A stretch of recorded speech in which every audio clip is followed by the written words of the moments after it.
வெண்முரசு. வெய்யோன் 32. பகுதி 4. கூற்றெனும் கீழ் 9. வாசிப்பது சந்தீப். கங்கைச்சாலையில் மரக்கூட்டங்கள் மறைத்த தொலைவில் முரசொலி வலுத்துக் கொண்டே வந்தது. காட்டிற்குள் அவ்வொலி சிதறிப் பறந்து மரங்களால் எதிரொலிக்கப்பட்டு அனைத்து திசைகளிலிருந்தும் வந்து சூழ்ந்தது. பின்பக்கம் கோட்டை மேல் மோதிய காற்று செம்பொழுதி சுழல மீண்டு வந்து அவர்கள் மேல் பழிந்து அடங்கியது. தொலை ஒலிகள் அஸ்தினபுரியின் கோட்டையில் மோதி மீண்டு வந்தன. காத்து நின்ற புறவிகள் சற்றே பொறுமையிழந்து கால்களை தூக்கி வைத்து பிடரிகுலைத்த மணியோசை எழுந்தது. யானைகள் காதுகளை ஆட்டியபடி முன்னும் பின்னும் உடலாட்டும் அசைவு இருண்ட நீர்நிலையில் சிற்றலைகள் போல் தெரிந்தது. அஸ்தினபுரியின் கொற்றவை ஆலயத்தின் பூசனைக்காக எழுந்த மணியோசை நெடுந்தொலைவிலென கேட்டது. பின்பு ஒரு காற்று அதை அள்ளிக்கொண்டு வந்து மிக அண்மையிலென ஒலிக்க வைத்தது. கர்ணன் பெருமூச்சுடன் உடலை அசைத்தான். அவ்வசைவால் அகம் கலைந்து சொல்முளைத்து துச்சலன் 100 யானைகள் என்றார்கள் என்றான். கர்ணன் சிந்துவிலிருந்தே 100 யானைகளில் வருகிறாரா என்றான். ஆம், எதையும் சற்று மிகையாகவே செய்யும் இயல்புடையவர். அத்துடன் அஸ்தினபுரியை விட சற்றேனும் மாண்பு தென்பட வேண்டும் என்று அவர் விழைவதில் பொருளுண்டு என்றான் துச்சலன். துர்முகன் புதிய அரசர்கள் அனைவருமே இவ்வண்ணம் எதையேனும் செய்கிறார்கள் என்றான். 100 யானைகள் என்றால் 1000 புரவிகளா என்றான் கர்ணன். எப்படி தெரியும் என்றான் சுபாகு.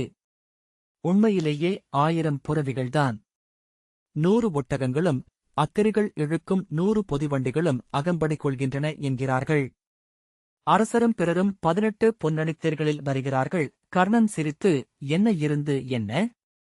நாம் 1000 மைந்தரை அனுப்பி வரவேற்கிறோமே, அதற்கு இணையாகுமா என்றான். துச்சலன் நகைத்து, ஆம், உண்மை மூத்தவரே என்றான்.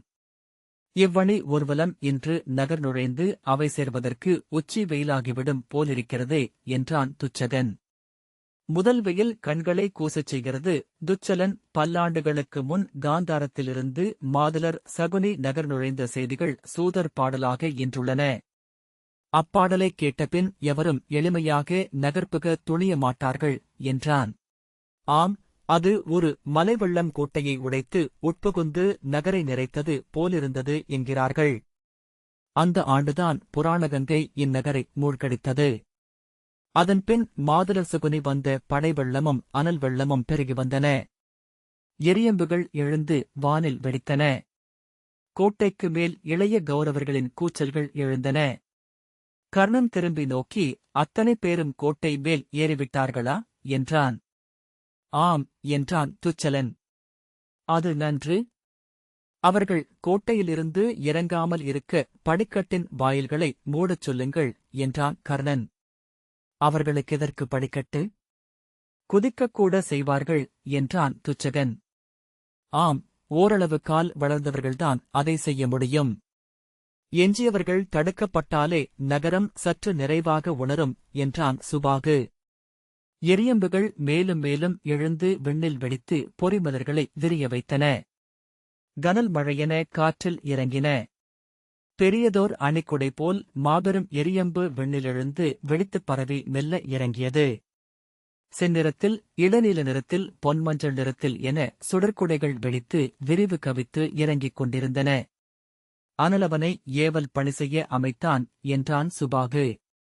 என்ன என்றான் கர்ணன். அப்படித்தானே சூதர்கள் பாடப்போகிறார்கள் என்றான் சுபாகு. துச்சலனும் துர்முகனும் உரக்க நகைத்தார்கள். 8 வெண்புறவிகள் சிந்து நாட்டின் கரடிக் கொடிகளுடன் புழுதித்திரைக்கு அப்பால் இருந்து மெல்ல பிறந்தெழுந்து உருத்திரட்டி விரைவு கொண்டு அவர்களை நோக்கி வந்தன.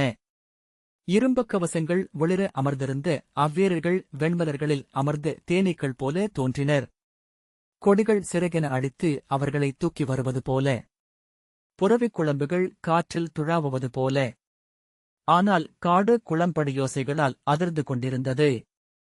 அஸ்தினபுரியின் படைமுகப்பை அடைந்ததும் புறவிகளை திருப்பி விரைவழியச் செய்து குதித்திறங்கி அதே விரைவில் கால் மடித்து அக்கொடியை தரையில் நாட்டி தங்கள் உடைவாள்களை உருவிச் சுழற்றி தரையைத் தொட்டு தலை தாழ்த்தி தொல்புகள் அஸ்தினபுரியை 7 நதிகளால் இமயம் வாழ்த்திய சிந்து நாடு வணங்குகிறது. பாரத வருஷத்தின் பேரரசர் ஜெயத்ரதர் நகர்ப்புகிறார் என்றார்கள். கர்ணன் தலை தாழ்த்தி வணங்கி, நன்று. இந்நகர் சிந்துவின் தலைவருக்காக காத்துள்ளது என்றான். அவர்கள் வாளைச் சுழற்றி உரையிலிட்டு, விலக துச்சலன், நாடகம் போலுள்ளதே என்றான். சுபாகு, வாயை மூடுங்கள் மூத்தவரே, இவையெல்லாம் அங்குள்ள அரசச் சடங்குகள் என்றான். இரும்பு பெருகி வழிவது போல இருநிறைகளாக சிந்து நாட்டுக் கவச வீரர்கள் வந்தனர். அவர்களுக்கு நடுவே 18 அணிப்புறவிகள் பொன்பூசிய சேனங்களும் பட்டுமையுறைகளும் அணிந்து அலையலையாக உடல் எழுந்தமைய வந்தன. அவற்றின் இருபக்கங்களிலும் அணிசூழ்கியர் பூத்த மரமென திரும்பிய பட்டுப்பாவட்டாக்களும் மணிக்குச் செங்கல் சிலுசிலுத்து மலர்குடைகளுமாக சீராக நடையிட்டு அணுகினர். தொடர்ந்து பொன்னலை குழைந்து இளகிய முகப்படாமணிந்து 8 அடி மெத்தையென எழுந்தமைய அம்பாரியில் அணிப்பரத்தையரை சுமந்த யானைகள் அசைந்து வந்தன. அவை பொன்வண்டு தொகை போல தோன்றி, உருப்பெருக்கி, கரிய மலைப்பாறைகள் மேல் கொன்றை பூத்தது போல் பேருரு கொண்டு எழுந்து, கண்களை நிறைக்கும் இருளின்றாகி அவர்களை கடந்து சென்றன. தொடர்ந்து ஒளிரும் வேல்களும் வாள்களும் ஏந்திய குதிரைப்படையினர் உச்சிப் பொழுதில் ஒளிகொண்டு செல்லும் ஓடை என நெறிநடையில் கடந்து சென்றனர். அவர்களுக்கு மேல் கோட்டையிலிருந்து பொழிந்த அரிமலர்கள் மழையென்றாகின. அவற்றுக்குப் பின்னால் இருபுறமும் உயர்ந்த பொன்மூங்கில்களில் பட்டுச்சித்திர எழுநிகளையும் செந்திரைகளையும் தூக்கியபடி காலாட்படையினர் வர, தொடர்ந்து பொன்மணி குலுங்கும் குடைக்கூரை நலுங்க, சகடங்களின் இரும்புப் பட்டைகள் சுருள்வாள்களென சுழன்று ஒளிவிட, வெண்புறவிக் கால்கள் நீர்வெளியில் நடமிடும் நாரைகளென எழுந்தமைய அணித்தேர்கள் நிறைவகுத்தன. மாபெரும் சித்திரத் திரைச்சிலையொன்று நலுங்குவது போல என்று கர்ணன் நினைத்தான். விழிவிரித்து அக்காட்சியையே நோக்கி நின்றான். பின்பு அவன் உள்ளம் பெருமுரசுமேல் கோல் வருடுவது போல் அதிரத் தொடங்கியது. சற்று கழித்தே அவன் ஜெயத்ரதனின் அரசத்தேரை பார்த்துவிட்டிருப்பதை உணர்ந்தான். கரடி இருகைகளையும் விரித்து கால்களைப் பரப்பி ஒருகையில் வாளும் வருகையில் தாமரை மலரும் ஏந்தி நின்றிருந்தது. காற்றில் கொடி பறக்கையில் அது உயிர் கொண்டு துள்ளியது.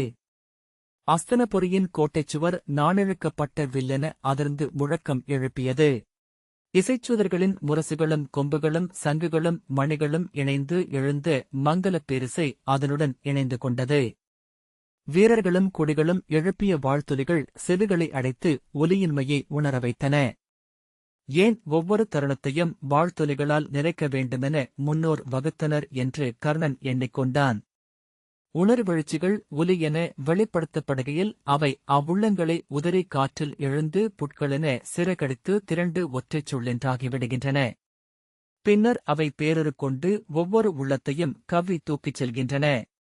இந்த இசைப்பெருக்கும் குரல் கொந்தளிப்பும் இல்லையேல் இங்கிருக்கும் ஒவ்வொருவரும் இவ்வுணர்வுச்சத்தில் இருப்பார்களா? இவர்களை வெறிகொண்டு காற்றில் துள்ளி எழச் செய்யும் அந்த உணர்வு அவர்களுக்குள் இருந்து எழுவதா? பிறிதொருவருக்காக அத்தனை உணர்வு எழுமா என்ன?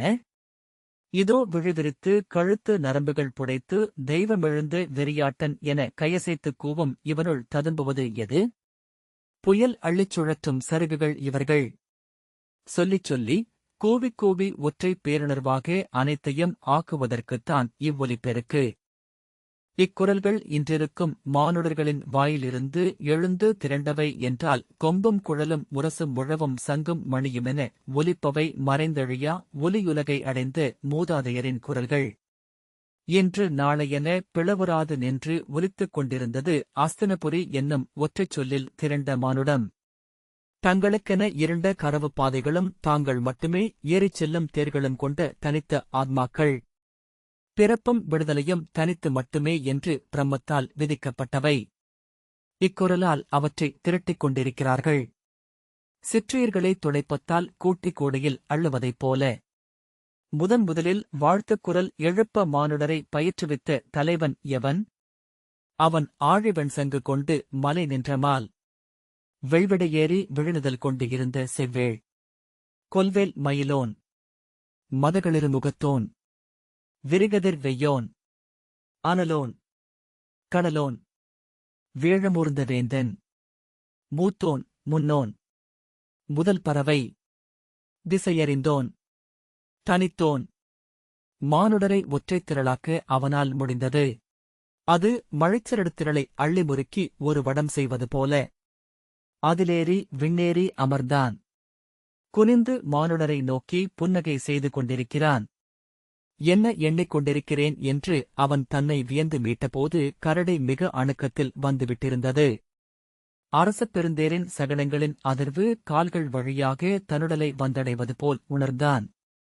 சூழ்ந்து அலையடித்துக் கொண்டிருந்த அத்தனை உணர்வுகளில் இருந்தும் தனித்துவிடப்பட்டவன் போல் தன் உடல் பதறிக் கொண்டிருப்பதை உணர்ந்து சால்வையை பற்றிக் கொண்டான். அவனுக்கு மட்டுமேயான ஒரு காற்று அதை நழுவச் செய்தது. அவனை மட்டுமே சூழ்ந்த வெம்மை அவனை வியர்வை கொள்ள வைத்தது. துச்சலன் மெல்லிய குரலில், மூத்தவரே, வேண்டுமென்றே துவாரகையின் இளையாதவருக்கு நிகரான பொற்தேரை அமைத்திருக்கிறான் சைந்தவன். அதை சிந்து நாட்டிலிருந்து இத்தனை தொலைவு கொண்டு வரவும் செய்திருக்கிறான். என்ன ஓர் ஆணவம் என்றான். சிந்து தொல்லிலம் இளையோனே என்றான் கர்ணன். ஆம், ஆனால் இளைய யாதவர் வெல்லற்கரியவர், விண்ணென விரிந்தவர் என்றான் துச்சலன். இவன் மானுடன் ஊழ்முன் நின்று கலங்கும் உள்ளம் கொண்டவன். ஜெயத்ரதனின் அணிப்பொற்தேர் விழியறியா வெஞ்சவிமடல் ஒன்றின் குண்டலம் போல் ஆடிக்கொண்டிருந்தது. ஈயக்கலவையால் மஞ்சள் கிளியின் சிறகெனப் பொலிந்த கிளிச்சிறைப்பொன் பூசிய சிற்பச் செதுக்கு தூண்களும் குவைமுகடும் கூம்பும் மணிதூங்கும் தொங்கல்கள் குலுங்கின. 7 வெண்புறவிகளும் பழுதற்ற நேரிடல் கொண்டவை. தேர்ந்த இசைச்சுதரின் முரசுக்கோல்களென அவற்றின் கால்கள் மண்ணை அரைந்து தாளமிட்டன. தேரின் 8 உருளாழிகளும் அவற்றின் மேல் ஏற்றப்பட்ட மூங்கில் விற்களை மெல்ல அழுத்தி அசைக்க மெல்லிய நீரலைகளில் ஏறியமைந்து வரும் படகு போல் செந்நிறப்பட்டு திரைச்சிலைகள் நலுங்க அது வந்தது. தேரின் முன்னால் அமரப்பீடத்தில் பொன்னிற தலைப்பாகை மேல் மலைநாரை பனியிறகு சூடி, மார்பில் மகரகண்டியும் கைகளில் பொற்கங்கணமும் அணிந்து வாழ்மீசையுடன் அமர்ந்திருந்த தேர்ப்பாகன் சவுக்கை காற்றில் நாகபடமெனச் சொடுக்கி மெல்லிய ஓசை எழுப்பி தேரை செலுத்தினான். தேருக்கு இருபுறமும் 2 நீளிரைகளாக 18 வெண்புறவிகள் கொக்கு கூட்டங்கள் போல் கழுத்தை முன்சரித்து, தலைமேல் சூடிய காமரூபத்து மலையணில் வாள்கள் நாணல் பூங்கொத்துகள் என காற்றில் உலைந்தாட வந்தன. தேரின் வெண்சிறகுகள் போல தோன்றின அவை. அரசத்தேர் அணுகியதும் அதன் முகப்பில் வந்த புறவியில் அமர்ந்திருந்த காவலர் தலைவன் கைதூக்க தொடர்ந்த தேரில் அமர்ந்திருந்த இசைச்சுதர்கள் எழுந்து கொம்புகளையும் சங்குகளையும் முழக்கினர். பெருந்தேரை தொடர்ந்து வந்த அணித்தேர்கள் ஒவ்வொன்றிலும் சங்கொலி எழுந்து அணிநிரையின் பின்பக்கம் வரை படர்ந்து செல்ல அனைத்து தேர்ப்பாகரும் கடிவாளங்களை இழுத்து புறவிகளை நிறுத்தினர். தேர்கள் விரைவழிந்து சகட ஒலிகளும் குழம்பு மிதிபடும் கலைந்த தாளமுமாக தேங்கி நின்றன. அவற்றில் ஆடிய மணிகள் சிணுங்கின. தேர்நிறைக்குப் பின்பக்கம் வந்து நின்ற சீர்வரிசை வண்டிகள் விரைவழியும் ஒலி கேட்டது. தொலைவில் வண்டிகளை ஒழுங்குபடுத்தும் படைவீரர்களின் கூச்சல்களும் கொம்பொலிகளும் எழுந்தன. மூத்தவரே என்று மெல்லிய குரலில் அழைத்துவிட்டு துச்சலனும் துச்சகனும் முன்னால் நடந்து செல்ல கர்ணன் விழிப்படைந்து தன்னருகிருந்த அணுக்கனிடமிருந்து பொற்தாளத்தை வாங்கியபடி அவர்கள் நடுவே நடந்து சென்றான். ஜெயத்ரதனின் தேருக்குப் பின்னால் வந்த வெண்தரையிட்ட தேர்களிலிருந்து சிற்றமைச்சர்கள் இறங்கி அரசத்தேருக்கு வலப்பக்கமாக வந்து அணிவகுத்தனர். அவர்களுக்குப் பின்னால் வந்த இளஞ்சிவப்பு திரையிடப்பட்ட தேர்களிலிருந்து அணிப்பறத்தையர் இறங்கி மங்கலத்தாளங்களுடன் இடப்பக்கமாக வந்து வரிசையாயினர். அவர்களுக்குப் பின்னால் வந்த இளநீல திரையிடப்பட்ட தேர்களிலிருந்து இசைச்சூதர்கள் தங்கள் இசைக்கருவிகளுடன் இறங்கி வந்து தேருக்குப் பின்னால் நின்றனர். தலைக்கோலன் முன்னாலெழுந்து கோல் சுழற்ற மங்கலிசையும் வாழ்த்தொலிகளும் எழுந்தன. தேருக்கு முன்புறம் கர்ணனும் இளையகரவர்களும் நின்றனர். மூச்சிறைக்க ஓடிவந்த அமைச்சர் கனகர் திரும்பி பின்னால் நோக்கி கையசைத்து ஆணைகளை பிறப்பித்தார். கோட்டை முகப்பு வாயிலில் நின்ற வைதிகர்கள் வேதம் ஓதியபடி வந்து அவர்களை கடந்து சென்று ஜெயத்ரதனின் தேரை அணுகினர். இடப்பக்கத்திலிருந்து அஸ்தினபுரியின் அணிப்பறத்தையரும் மங்கலச்சுதரும் அவர்களை தொடர்ந்து சென்றனர். கனகர் இருகைகளையும் விரித்து சிந்து நாட்டின் அமைச்சருக்கு செய்து சொல்ல அவர் கண்களை அசைத்து அச்செய்தியை பிறருக்கு சொன்னார். மூத்த அமைச்சர் ஒருவர் தேரின் படிகளில் ஏறி திரைவிலக்கி உள்ளே சென்று ஜெயத்ரதனை அழைத்தார். கனகர் சிறிய மேடை ஒன்றில் ஏறி கோட்டை மேலிருந்து அவரை நோக்கிக் கொண்டிருந்த காவலனை நோக்கி கையசைத்து ஆணையிட்டார். கோட்டை மேல் பெருமுரசுகளருகே கோல்காரர்கள் எழுந்து கையோங்கினர். கொம்புகள் இளங்களிரின் துதிக்கைகள் என எழுந்து வாய்களுடன் பொருந்தின. கோட்டை காத்திருந்தது. திரை விலக்கி அரச முழுதணிக் கோலத்தில் ஜெயத்ரதன் வெளித்தோன்றியதும் 1000 கைகளால் கோட்டை ஏந்திக் கொண்டிருந்த அத்தனை பெருமுரசுகளும் கொம்புகளும் முழவுகளும் சங்குகளும் ஒற்றைப் பேரொலியாக ஆயின. விண்ணகம் முழுக்க இடி நிறைந்தது போல் இருந்தது. பல நூறு எரியம்புகள் எழுந்து வானில் வெடித்து விண்மீன் மழையென பொழிந்தன. வாழ்த்தொலி பெருக்கு ஒளியையும் காற்றையும் அதிரச் செய்து பார்வையையே மறைத்தது போல் தோன்றியது. இருகைகளையும் கூப்பியபடி ஜெயத்ரதன் இறங்கி அஸ்தினபுரியின் மண்ணில் நின்றதும் வைதிகர்கள் வேதம் ஓதியபடி கங்கை நீரை அவன் மேல் தெளித்து அரிமஞ்சளும் மலருமிட்டு வாழ்த்தினர். மங்களப்பரத்தையர் குரவையொலியுடன் அவன் எதிரே சென்று தாளங்களை அவன் முன் நீட்டினர். அவன் திரும்பி தன் பின்னால் நின்ற மங்களச்சேடியரின் தாளங்களிலிருந்து பொன்னாணயங்களை எடுத்து தாளத்திற்கொன்றாக போட்டு ஒவ்வொன்றிலிருந்தும் ஒரு நறுமணப் பொருளை எடுத்து தன் சென்னியில் தொட்டு மறுபக்கமிருந்த தாளத்தில் போட்டான். 18 மங்கலத் தாளங்கள் காட்டப்பட்டபின் சேடியர் விலக இசைச்சூதர் கௌரவரின் இருபக்கமும் சூழ்ந்து கொண்டனர். இசை முழங்க கர்ணன் நீள்சீரடி வைத்து நடந்து ஜெயத்ரதனை அணுகி கைகூப்பி, சிந்து நாட்டரசே, தாங்கள் அஸ்தினபுரிக்குள் எழுந்தருளும் இந்நாள் மங்கலம் கொள்க. திருவுடை அரசர் திருமாலே என்பார்கள். தங்கள் வருகையால் எங்கள் களஞ்சியங்களில் கோலமும் கருவூலங்களில் பொன்னும் கன்னியர் நெஞ்சங்களில் கனலும் அந்நியர் முலைகளில் அமுதும் கற்றோர் சொற்களில் மெய்யும் நிறைவதாக என்றான். ஜெயத்ரதன் விழிதூக்கி கர்ணனை நோக்கினான். அவன் கர்ணனை அறியாதவன் போலிருந்தான். புன்னகை அரசர்களுக்குரிய விழுதொடாது பொதுமலர்களாக இருந்தது. கற்றும் சொல்லியும் சொல்லன்று ஒலியே என்று ஆகிவிட்ட சொற்களில் ஆம், அவ்வாறே ஆகுக என்று கூறி அவன் தலைவணங்கினான். கர்ணன் ஜெயத்ரதனின் முகத்தை நோக்கிக் கொண்டிருந்தான். ஆனால் தான் நோக்குவதை அவன் உணரக்கூடாது என்றும் நுண்ணிதின் உளம் தேர்ந்திருந்தான். ஜெயத்ரதன் முகம் அப்போதுதான் அச்சிலிருந்து எடுக்கப்பட்டு செப்புப்படிமையின் சீர்வடிவும் உறைந்த ஒற்றை உணர்வும் கொண்டிருந்தது. விழிகள் தாளத்தையும் அவற்றை ஏந்தி நின்ற கௌரவர்கள் முகத்தையும் இணையாக நோக்கின. அசையாச்சுடர்போல் ஓர் அசைவு அவனில் இருப்பதை கர்ணன் கண்டான். அவன் தன்னை நோக்கவில்லை என முதற்கணம் உணர்ந்து மறுகணமே அவன் தன்னையன்றி பிறர் எவரையும் நோக்கவில்லை என்றும் அறிந்து கொண்டான். இப்படி கறந்து நோக்கும் கலையை அவன் அறிவான் என்பதே அவனுக்கு அப்போதுதான் தெரிந்தது. ஒருபோதும் பிறர் தன்னை நோக்குவதை அவன் பொருட்டென எண்ணியதில்லை. அது பெண்டிர் இயல்பென்று இளவயதிலேயே ஒரு விலக்கம் கொண்டிருந்தான். இன்று தன் ஆணிலை அழிந்து பேதைப் பெண்ணென உள்ளம் நீர்மை கொள்ள அங்கு நின்றிருப்பதை உணர்ந்தபோது நாணுற்று அதனாலேயே தருக்குற்று தன் தோள்களை நிமிர்த்தி தலையைத் தூக்கி முழங்கிய குரலில், அஸ்தினபுரிக்கு தங்கள் வருகை சிறப்புறுக. குலமன்று அமர்ந்து இந்நாட்டை ஆளும் பேரரசர் திருதராஷ்டிரரும் அவர் உளமாளும் பிதாமகர் பீஷ்மரும் அவைச் சொல்லாளும் கிருபரும் துரோணரும் முடியாளும் துரியோதனரும் அவ்வாறே விழைகிறார்கள் அரசே என்றான். எந்த மாறுதலுமின்றி நன்று என்றான் ஜெயத்ரதன். கர்ணன் தலைவணங்கி பின்னால் நகர துச்சலனும் துர்முகனும் சென்று ஜெயத்ரதனை வணங்கி முகமன் உரைத்தனர். கௌரவர்கள் ஒவ்வொருவராகச் சென்று முறைமைச்சொல் உரைத்து வரவேற்றபின் கர்ணன் வலம் நின்று ஜெயத்ரதனை நகர் நோக்கி அழைத்துச் சென்றான். துச்சலனும் துர்முகனும் இருபக்கமும் உடைவாள் தொட்டு நடந்து வர நடுவே கைகூப்பியபடி ஜெயத்ரதன் நடந்தான். அவனைத் தொடர்ந்து அவனது அமைச்சர்களும் மங்களச்செடியரும் சென்றனர். சாலையின் இருபுறமும் கூடி நின்ற அஸ்தினபுரியின் குடிமக்களும் வீரர்களும் வாழ்த்தொலிகள் முழங்க அவன் மேல் அரிமலர் தூவி வாழ்த்தினர். அவர்கள் மேல் கோட்டைக்கு மேல் எழுந்த இளங்கதிரவனின் ஒளி பொழிந்தது. மாமன்னர் ஜெயத்ரதர் வாழ்க, சைந்தவர் வாழ்க, ஏழுநீர் ஆளும் எழுகதிர் வாழ்க என்று வீரர்கள் கூச்சலிட்டனர். அப்பாலிருந்து ஒரு குரல், பொற்கதிர் பெற்ற மைந்தர் கர்ணன் வாழ்க, ஒளிமணிக் குண்டலம் வாழ்க, எரியுடர் கவசம் வாழ்க என்று ஓங்கி ஒலித்தது.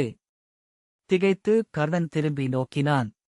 வெறிகொண்டவர் போல உடம்பெல்லாம் பதைபதைக்க கைகளிலும் கழுத்திலும் இழுத்துக் கட்டிய நீல நரம்புகளுடன் ஒரு முதியவர் பட்டுத்திரை நின்ற பொன்மூங்கில் கணுவில் மிதித்து மேலேறி கைகளை வீசி, செய்யோன் சேவடி வாழ்க, வெய்யோன் மைந்தன் வாழ்க என்று கூவினார். வாழ்க, அழிகொள் அங்கேகள் வாழ்க, அழியாப் பெருங்கருணை வாழ்க, அங்கமன்னர் வாழ்க என்று கூட்டம் கூவியது. சற்று நேரத்தில் அங்குள்ள அத்தனை பேரும் கர்ணனை வாழ்த்தி கூவத் தொடங்கினர். கர்ணன் திகைத்து துச்சலனிடம் ஏதோ சொல்ல முயல அவன் மலர்ந்த முகத்துடன் தானும் கையசைத்து அவர்களுடன் இணைந்திருப்பதைக் கண்டு கனகரை நோக்கினான். கனகர் கை காட்ட வீரர்கள் அதை புரிந்து கொண்டு சிந்தமைந்தர் வாழ்க, எழுநீர் ஏந்தல் வாழ்க என்று கூவினர். அதை பிற வீரர்களே ஏற்றுக் கூவினர். அவ்வொலி தனித்தெழாது கரைந்தது. கர்ணன் ஜெயத்ரதனை நோக்கினான். அவன் முகம் முதற்கணம் போலவே மென்சிரிப்பும் விழிமலர்வுமென சிலைத்திருந்தது. அவர்களின் ஊர்வலம் கோட்டையின் முகப்பை கடந்து உள்ளே சென்றபோது கோட்டைக் காவலர்கள் இருபக்கமும் நின்று வாழ்த்துக் கூவினர். மறுபக்கம் இளவெயில் நிறைந்து நின்றிருந்த பெருமுற்றத்தில் பொற்பூச்சு மின்னிய தேர்களும் திரைச்சீலைகள் நெளிந்த பல்லக்குகளும் முகபடாமிட்ட யானைகளும் அல்லிமலர் பரப்பு போன்ற புறவித்திரளும் நிறைந்திருந்தன. அணிப்பந்தலில் நின்றிருந்த அமைச்சர் விதுரரும் 7 சிற்றமைச்சர்களும் வணங்கியபடி ஜெயத்ரதனை நோக்கி வந்தனர். ஜெயத்ரதன் விதுரரை தலை குனிந்து வணங்கி, பேரமைச்சரை வணங்குகிறேன். நெடுநாட்களுக்குப் பின் தங்களை சந்திக்கும் நல்லூழ் பெற்றேன் என்றான். விதுரர் நகைத்தபடி அவன் 2 கைகளையும் பற்றிக் கொண்டு, நன்று. மேலும் தோள்பெருத்து தலை உயர்ந்திருக்கிறீர்கள் அரசே என்றார். சிந்து நாடு தனக்கென்று ஒரு வெண்ணரசனை பெற்றிருக்கிறது என்றொரு சூதன் இங்கு பாடினான். இன்று அதைக் காண்கிறேன். இந்நகர் ஒருவதற்கு தங்களுக்குரிய ஊர்தி ஐராவதமே என்றார்.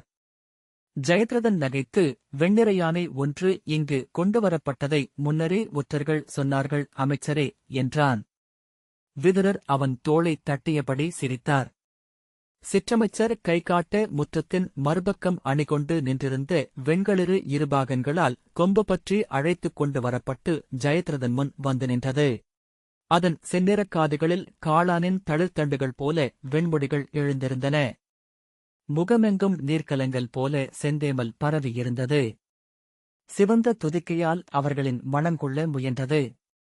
ஜெயத்ரதன், இதன் பெயர் என்ன என்றான். இதை நாங்கள் ஐராவதம் என்றே அழைக்கிறோம் என்றார் விதுரர். கனகர்,